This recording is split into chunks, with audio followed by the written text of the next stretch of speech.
What's up guys? Ngayon mag-change oil tayo ng motor kasi nakaka 6 months na to and medyo kailangan natin magpalit ng oil kasi may expiration lang din yung oil lalo na sa mga motor. Ang sa akin kasi every 3,000 or every 6 months nagpapalit ako ng oil. So time na para i-change oil to.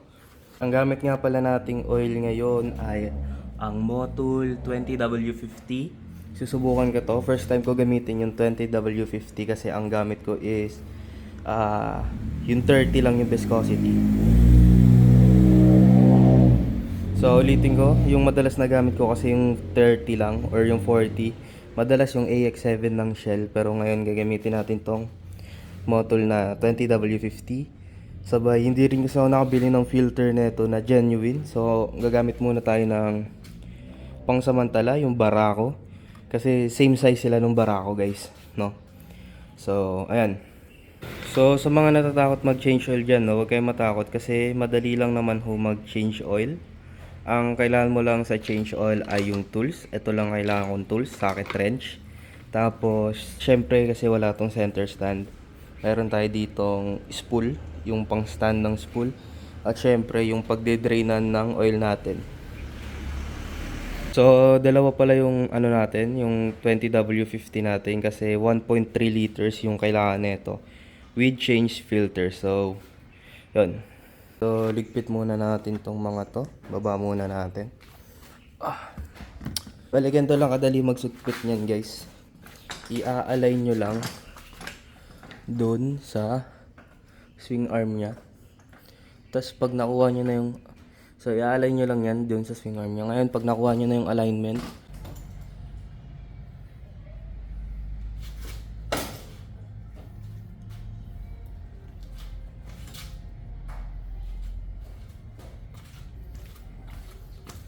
so yun guys, nakabit na natin, medyo nahirapan lang. Next naman is yung drain plug na. Pero bago yun, i-idle ko muna to. Nagamit ko na siya pero i-idle ko pa rin para lang mag-circulate ulit yung oil niya. Kahit mga ilang minuto lang mag-idle lang siya.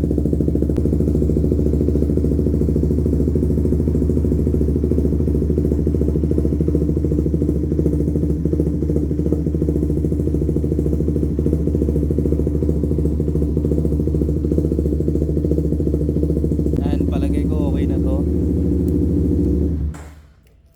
Patay. Tapos dito na tayo sa baba. So ito na guys, ang gagawin natin, lalagay na natin tong pangkalong para dyan sa ilalim. Tapos ito yung drain plug, no? Ang gagawin natin is luluwagan na natin to.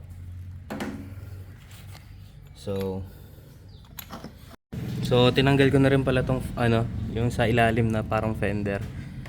Tapos dito nyo na makikita para lang makita nyo kung nasaan yung ito yung drain plug na kailangan natin tanggalin. Yan. Kita ba? Yan yung drain plug na yan. So ayan na guys, pwede na to. Kaso kailangan maging maano lang kayo, maingat ba, baka kasi sa inyo lumabas yung oil. Yan sabi ko, oil. Yan nyo lang mag-drain yan guys. So actually pwede pa naman siya, kaso nga lang 6 months na kasi, so kailangan na antayin muna natin mag-drain yan guys. Tip pala guys, buksan nyo rin to.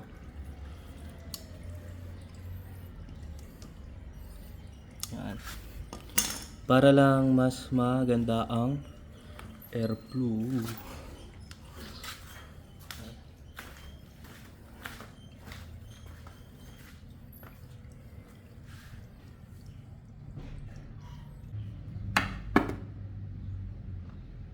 Okay, kita ko na. Okay, next naman, habang nag-aanap yan, usog natin to. Lilipat tayo sa kabila. So, ang next guys, tatanggalin natin tong mga screws like this.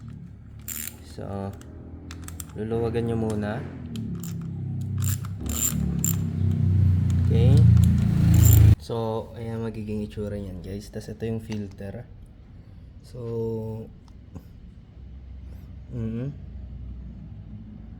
okay. Ito yung filter. Ano to pang Bajaj. So, ayan. Guys, linisan lang natin to. Pagtapos yun guys, no, nalinis na natin to. So, ayan. Pwede na natin ibalik yung filter dito. Ito yung sa Bajaj ba yun? Tapos ito yung pang Barao. So, may konti lang naman silang differences. Hindi naman noticeable. No.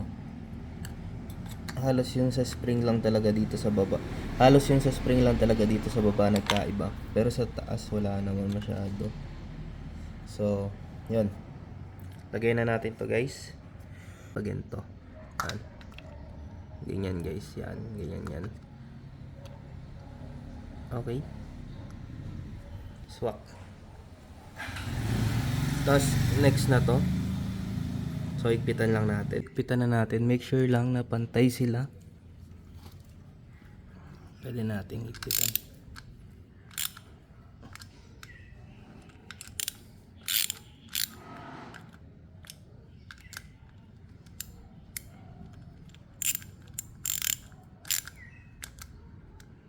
Yan, okay na sa akin to guys. No? Lagay na natin tong drain plug. Hindi ko na pinalitan yung copper niya guys. So,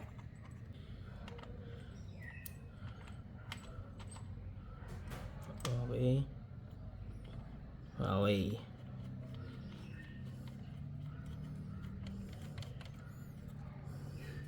Tapos, pwede na natin tong higpitan. Saktong higpit lang guys. So guys, meron ako ditong imbudo kung sakaling hindi pwede yung ito. So, tingnan muna natin to kung paano. Bali, 800 ml lang pala to. 800 ml, dalawa kinuha ko. So, kailangan matira is 0.3 or 300 ml. Ay, hindi kasi kailangan pala natin ng 1.4 pala kailangan. So, kailangan may matirang 200 ml. No? Kailangan natin ng imbudo, tapos ibubuhos natin lahat to.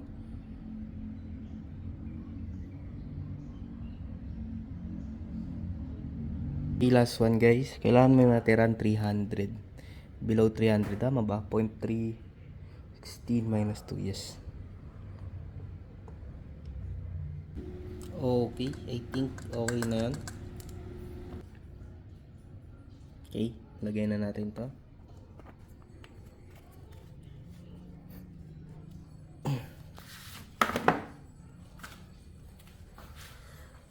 Okay, lahat naman na. Last na lang, ilagay na natin to. Bale yung oil guys, mamaya na natin di-dispose yan. May malapit kasi dito ang gasoline station. So, buksan na natin. Okay. Punta muna tayo sa settings nito.